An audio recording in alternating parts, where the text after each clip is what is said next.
You use boolean operations to create mathematical derivatives of 3D objects. The resulting object is created by adding, subtracting, or intersecting multiple objects.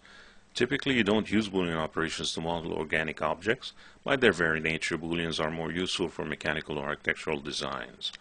In this example, you'll use boolean operations to assemble 3D geometry into a fireplace mantle. The existing geometry was created mostly with boxes with slight edges to round off some corners and edges. The molding on top was created using the sweep modifier and then converted to an editable poly. To use boolean operations, you need two or more intersecting objects in the scene. Select the base blue box and go to the Create Compound Objects panel. This is where you'll find the ProBoolean tool. The Boolean tool, also seen here, uses older technology. It is recommended to use ProBoolean instead. When you use this tool, the selected object is converted into a ProBoolean object, and you can now use ProBoolean operations on it. Start off by using the Attach operation to attach all the blue parts together. Use the Start Picking button, and then use the Select by Name dialog to select all boxes and the Line Sweep object. This attaches all the objects, but does not perform any geometric edits yet. However, you now have one resulting object instead of the original 8. Using the Layer toolbar, unhide the Detail layer. Additional objects appear in green. The rectilinear objects on either side of the mantle are made of capsule primitives.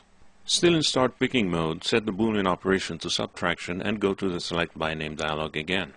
Select all 12 capsule objects and click the Pick button.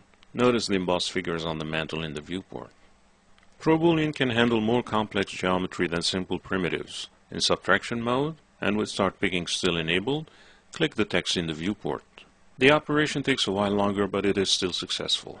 At any time, you can switch operation modes. Using Union, pick the two remaining details using the Select by Name dialog. This time, instead of being subtracted, the two objects are added to the geometry. It is important to remember that Boolean operations are calculated linearly. This means that adding an operation on top of another may affect the result unexpectedly. Unhide the extra detail layer. Use subtraction mode to create two negative volumes in the mantle.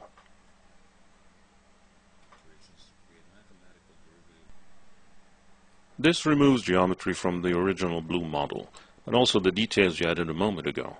Sure enough, notice in the sub-object operations the order in which they are calculated.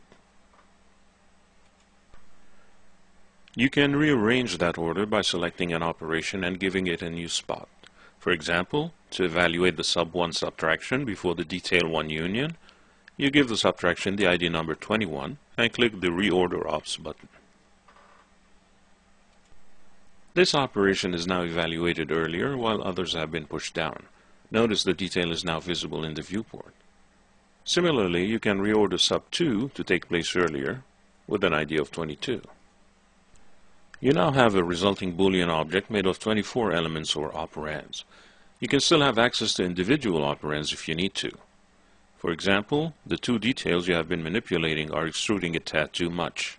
You need to push them in a little bit. This can be done in the Modify panel.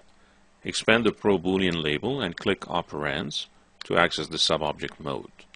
In the sub-object operations list, use Ctrl to select the last two entries, Detail 1 and Detail 2. Using the Move tool in Offset mode, move the operands 0.5 inches in the Y direction. Exit Operands mode when done.